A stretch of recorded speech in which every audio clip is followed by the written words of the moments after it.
സ്വാഗതം. ഇന്ന് നമ്മളൊരു പുതിയ വിഷയത്തിലേക്ക് ശരിക്കും പറഞ്ഞാൽ ഒരു ആഴത്തിലുള്ള അന്വേഷണമാണ് നടത്തുന്നത്. കഴിവ് അക്കാദമിയുടെ ഒരു പ്രധാന ആശയം അവരുടെ ജീവിതത്തിന്റെ A-Z എന്നൊരു ചട്ടക്കൂടുണ്ടല്ലോ, അതിലെ N ഫോർ നാച്ചുറൽ എന്ന തത്വം. ശരിയാണ്. യോഗ, പിന്നെ ഈ ആർട്ടിഫിഷ്യൽ ഇന്റലിജൻസ്, ജീവിത നൈപുണ്യങ്ങൾ ഒക്കെ ഒരുമിപ്പിക്കുന്ന ഒരു അക്കാദമിയാണല്ലോ ഇത്. അപ്പൊ അവരുടെ സ്വന്തം രേഖകളെ അടിസ്ഥാനമാക്കിയാണ് നമ്മൾ സംസാരിക്കുന്നത്. അവരുടെ ഡോക്യുമെന്റേഷൻ നമ്മൾ വിശകലനം ചെയ്യുന്നത്. അപ്പോ എന്താണ് ഈ നാച്ചുറൽ എന്നതുകൊണ്ട് അവർ ശരിക്കും ഉദ്ദേശിക്കുന്നത്? ഇത് നിങ്ങൾക്കൊരു സംതൃപ്തമായ ജീവിതം നയിക്കാൻ എങ്ങനെ സഹായകമാകും? നമുക്കൊന്ന് നോക്കാം. തീർച്ചയായും.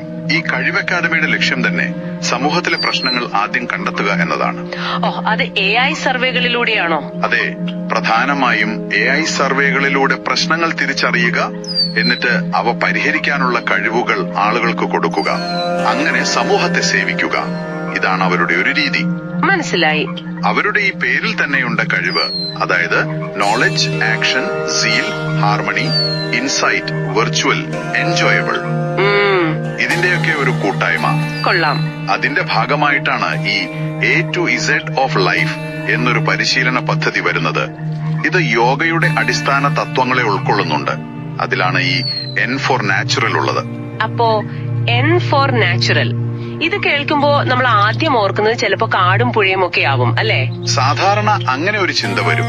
എന്നാൽ കഴിവ് അക്കാദമി ഇതിന് കുറച്ചുകൂടി ആഴത്തിലുള്ള ഒരു അർത്ഥം കൊടുക്കുന്നുണ്ടല്ലേ? അതെ, കൃത്യമായി പറഞ്ഞാൽ ഇത് വെറും പരിസ്ഥിതി സ്നേഹം എന്നതിനപ്പുറമാണ്. ഓക്കെ. നാച്ചുറൽ എന്നവർ പറയുമ്പോൾ ജീവൻ, നമ്മുടെ ബന്ധങ്ങൾ, പിന്നെ പ്രകൃതി, ഇവയെല്ലാം തമ്മിലുള്ള ഒരു ഐക്യം, ഒരു താളം, അതിനെക്കുറിച്ചാണ്. ഒരു ഹാർമണി പോലെ. അതെ, ഒരു ഹാർമണി. മനുഷ്യനും പ്രകൃതിയും തമ്മിലുള്ള ഒരു സൗഹൃദം എന്ന് വേണമെങ്കിൽ പറയാം. ശരി. ഇത് കൂടുതൽ വ്യക്തമാക്കാൻ നാച്ചുറൽ എന്ന വാക്കില്ലേ, അതിലെ ഓരോ അക്ഷരത്തിനും അവരൊരു വിശദീകരണം കൊടുക്കുന്നുണ്ട്. അതൊരു ചട്ടക്കൂട് പോലെ തന്നെയാണ്. ഓഹോ, അതെങ്ങനെയാണ്? ഒന്ന് വിശദീകരിക്കാമോ? പറയാം. N എന്നത് നർച്ചറിംഗ്, അതായത് പരിപോഷണം. അതെ, നമ്മുടെ വ്യക്തിഗത വളർച്ച, സാമൂഹിക ബന്ധങ്ങൾ, ഇതൊക്കെ പരിപോഷിപ്പിക്കുക. മാനസികം, വൈകാരികം, ആത്മീയ തലം, എല്ലാ അർത്ഥത്തിലും. ശരി. അടുത്തത് A, അഡാപ്റ്റേഷൻ, ചേർച്ച വരുത്തൽ.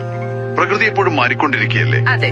അതുപോലെ മാറ്റങ്ങളെ സ്വീകരിക്കാനും പുതിയ സാഹചര്യങ്ങളോട് പൊരുത്തപ്പെടാനുമുള്ള കഴിവ്. T, ട്രസ്റ്റ്, വിശ്വാസം. ആളുകൾ തമ്മിലും നമ്മൾ പ്രകൃതിയോടും കാണിക്കേണ്ട സത്യസന്ധത, പരസ്പര ബഹുമാനം, അതിൽ ഊന്നിയുള്ള ബന്ധങ്ങൾ. യൂണിറ്റി, ഐക്യം. അതെ, യൂണിറ്റി. എല്ലാ ജീവജാലങ്ങളും നമ്മളടക്കം പരസ്പരം ബന്ധപ്പെട്ടിരിക്കുന്നു എന്നൊരു ബോധം, ആ ഒരു ഐക്യം വളർത്തുക. ഫോർ റെസ്പെക്ട്, ബഹുമാനം. തീർച്ചയായും. നമ്മുടെ ചുറ്റുമുള്ള വൈവിധ്യം, പ്രകൃതിയുടെ ഒരു പവിത്രതയുണ്ടല്ലോ, അതിനെയൊക്കെ ബഹുമാനിക്കുക, ആദരിക്കുക. അടുത്ത അവയർനെസ്, ജാഗ്രത. അവയർനെസ്, അതായത് ഈ പ്രകൃതിയിൽ നമ്മുടെ സ്ഥാനം എന്താണ്, നമ്മൾ ചെയ്യുന്ന കാര്യങ്ങളുടെ പ്രത്യാഘാതം എന്തായിരിക്കും എന്നതിനെ കുറിച്ചുള്ള ഒരു ബോധ്യം. അവസാനമായി L ഫോർ ലേണിംഗ്, പഠനം. പ്രകൃതിയെ ഒരു ടീച്ചറായിട്ട് കാണുക, അതിൽ നിന്നും നമ്മുടെ ജീവിതാനുഭവങ്ങളിൽ നിന്നും എപ്പോഴും പഠിച്ചുകൊണ്ടിരിക്കുക. ഇത് വളരെ ആഴത്തിലുള്ളൊരു കാഴ്ചപ്പാടാണല്ലോ. വെറും പ്രകൃതി എന്ന വാക്കിനപ്പുറം വ്യക്തിപരവും സാമൂഹികവുമായ ഒരുപാട് കാര്യങ്ങൾ ഇതിൽ വരുന്നുണ്ട്. അതെ. എന്തുകൊണ്ടാണ് ഈ ആശയം ഇത്ര പ്രധാനപ്പെട്ടതാവുന്നത് എന്നാണ് ഈ രേഖകളിൽ പറയുന്നത്? പ്രധാന കാരണം ഈ നാച്ചുറൽ ജീവിത രീതി കൂടുതൽ സന്തുലിതവും പിന്നെ സുസ്ഥിരവുമായ ഒരു ജീവിതത്തിലേക്ക് നമ്മളെ നയിക്കും എന്നാണ് കഴിവ് അക്കാദമി വിശ്വസിക്കുന്നത്. ശരിയാണ്. ഇന്നത്തെ കാലത്ത് അത് വളരെ പ്രധാനമാണല്ലേ? തീർച്ചയായും. പ്രത്യേകിച്ച് കുട്ടികൾ, അവർ ചെറുപ്പം മുതലേ മനസ്സിലാക്കേണ്ട ഒരു കാര്യമാണിത്. പിന്നെ അവര് പറയുന്ന ഒരു രസകരമായ കാര്യം എന്താണെന്ന് വെച്ചാൽ, നമ്മൾ പ്രകൃതിയെ ഒന്ന് ശ്രദ്ധിച്ചു നോക്കിയാൽ മതി, ജീവിതത്തിലെ പല ചോദ്യങ്ങൾക്കുമുള്ള ഉത്തരം അവിടെ കിട്ടുമത്രേ. അപ്പൊ ഇത് വെറുമൊരു ഫിലോസഫി മാത്രമല്ല, പ്രായോഗികമായി ചെയ്യാൻ പറ്റുന്ന കാര്യങ്ങളുണ്ട്. എങ്ങനെയാണ് ഈ നാച്ചുറൽ ജീവിത രീതി നമുക്ക് നമ്മുടെ ജീവിതത്തിൽ കൊണ്ടുവരാൻ കഴിയുക? എന്തെങ്കിലും നിർദ്ദേശങ്ങളുണ്ടോ? ഉണ്ട്. അതിന് ചില വഴികൾ പറയുന്നുണ്ട്. വളരെ സിമ്പിളായ കാര്യങ്ങളാണ്. ചിലപ്പോൾ ഒരു ചെറിയ പൂന്തോട്ടം ഉണ്ടാക്കുന്നത്, അല്ലെങ്കിൽ ഇടയ്ക്ക് പ്രകൃതിയിലേക്ക് യാത്ര പോകുന്നത്, അതുപോലെ ധ്യാനം, യോഗ ശീലിക്കുന്നത്, പിന്നെ ഈ റീസൈക്ലിംഗ്, ഊർജം പാഴാക്കാതിരിക്കുക, അങ്ങനെയുള്ള സുസ്ഥിരമായ ജീവിതശൈലികൾ.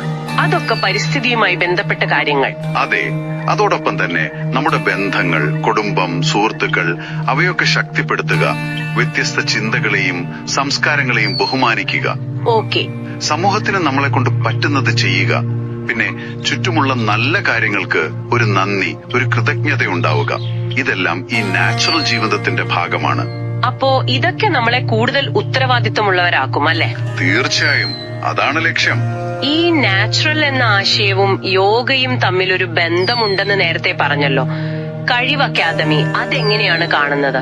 യോഗയുടെ അടിസ്ഥാന തത്വങ്ങൾ നോക്കിയാൽ ഈ സന്തുലിതാവസ്ഥ, അതായത് ബാലൻസ്, പിന്നെ ഐക്യം, യൂണിറ്റി, അവനവനിലേക്കും ചുറ്റുമുള്ളതിലേക്കുമുള്ള ഒരു ശ്രദ്ധ, അവയർനെസ്, ഇതൊക്കെ ഈ നാച്ചുറൽ എന്ന ആശയവുമായി നന്നായി ചേർന്നു പോകുന്നുണ്ട്. ശരിയാണ്. അപ്പോ പ്രകൃതിയോട് ഇണങ്ങി ഈ പറഞ്ഞ പോലെ നാച്ചുറലായി ജീവിക്കാൻ വേണ്ട ഒരു മാനസികവും ശാരീരികവുമായ അച്ചടക്കം, ഒരു സ്വയംബോധം, അതൊക്കെ നൽകാൻ യോഗയ്ക്ക് കഴിയുമെന്നാണ് കഴിവ് അക്കാദമി പറയുന്നത്. യോഗ ചെയ്യുമ്പോൾ നമ്മൾ കുറച്ചുകൂടി പ്രകൃതിയുടെ താളവുമായി അടുക്കുന്നു എന്ന് പറയാം. അതെ, അങ്ങനെയും പറയാം. അപ്പോൾ ചുരുക്കത്തിൽ പറഞ്ഞാൽ കഴിവ് അക്കാദമിയുടെ ഈ നാച്ചുറൽ എന്നത് വെറുതെ പ്രകൃതിയെ സ്നേഹിക്കുക എന്നതിനപ്പുറം നമ്മളോടും നമ്മുടെ സമൂഹത്തോടും പിന്നെ പരിസ്ഥിതിയോടും ഒക്കെ ഇണങ്ങി അതിൽ നിന്ന് പഠിച്ച് കൂടുതൽ ബോധപൂർവവും അർത്ഥവത്തമായ ഒരു ജീവിതം നയിക്കാനുള്ള ഒരു വഴികാട്ടിയാണ്. അതെ, വളരെ ശരിയാണ്. അതൊരു ജീവിത രീതി തന്നെയാണ്, ഒരു സമഗ്രമായ സമീപനം. ഈ ചർച്ച അവസാനിപ്പിക്കുമ്പോൾ കേൾക്കുന്ന നിങ്ങൾക്ക് ആലോചിക്കാനായി ഒരു ചിന്ത ഞാൻ പങ്കുവയ്ക്കട്ടെ. പ്രകൃതിയിൽ ഉത്തരങ്ങളുണ്ട് എന്ന് ഈ രേഖകൾ പറയുന്നുണ്ടല്ലോ. ഇന്ന് നിങ്ങൾ ഒരു നിമിഷം എടുത്ത് ബോധപൂർവം ഏതെങ്കിലും ഒരു പ്രകൃതി പ്രതിഭാസം നിരീക്ഷിക്കാൻ തീരുമാനിച്ചാൽ, ഒരു ചെടി വളരുന്നതാകാം, അല്ലെങ്കിൽ ഒരു പുഴ ഒഴുകുന്നത്, സൂര്യൻ ഉദിക്കുന്നത്, അസ്തമിക്കുന്നത്, എന്തുമാകാം. അതിൽ നിന്ന് നിങ്ങളുടെ ജീവിതത്തിലേക്ക് പകർത്താൻ കഴിയുന്ന എന്തുത്തരം അല്ലെങ്കിൽ എന്ത് പാഠം നിങ്ങൾക്ക് കണ്ടെത്താൻ കഴിയും? ഒന്ന് ചിന്തിച്ചു നോക്കൂ. ഞങ്ങളെ ശ്രദ്ധിച്ചതിന് വളരെ നന്ദി.